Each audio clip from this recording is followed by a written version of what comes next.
Diesel, octane, petrol ও কেরোসিনের দাম লিটারে 15 থেকে 20 টাকা বাড়ানোর পর মানুষের ভোগান্তি যায়নি। রোববারও মানুষকে ঘন্টার পর ঘন্টা লাইনে দাঁড়িয়ে থেকে তেল কিনতে হয়েছে।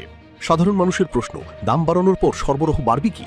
জ্বালানি মন্ত্রণালয় ও বাংলাদেশ পেট্রোলিয়াম কর্পোরেশন বিপিসি সূত্রে জানিয়েছে, জ্বালানি তেলের মজুত মোটামুটি ভালো, সরবরাহ বাড়ানোর সিদ্ধান্ত হয়েছে। বিপিসির অধীন কোম্পানিগুলোকে অকটেনের সরবরাহ 20% এবং পেট্রোল ও ডিজেলের সরবরাহ 10% করে বাড়াতে বলা হয়েছে। এই সিদ্ধান্তের কথা জানিয়ে রোববার রাতে তেল সরবরাহকারী কোম্পানি পদ্মা, মেঘনা ও যমুনাকে চিঠি দেওয়া হয়। ফিলিং স্টেশনগুলো সোমবার থেকেই বাড়তি পরিমাণে তেল পাবে। যুক্তরাষ্ট্র ও ইসরায়েল গত 28 ফেব্রুয়ারি ইরানে আক্রমণ চালানোর পর বিশ্ববাজারে জ্বালানি তেলের সরবরাহ বিঘ্নিত হয়, দামও বাড়তে থাকে। সরকার মার্চে তেলের দাম বাড়ায়নি। সরকারের পক্ষ থেকে দাম না বাড়ানোর কথা বলা হয়েছিল।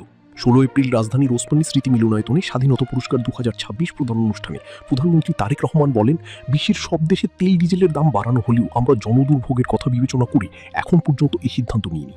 এ খাতে প্রতিদিন শত শত কোটি টাকা ভর্তুকি দিয়ে হলেও সরকার চেষ্টা করছে আন্তরিকভাবে পরিস্থিতি স্বাভাবিক রাখতে।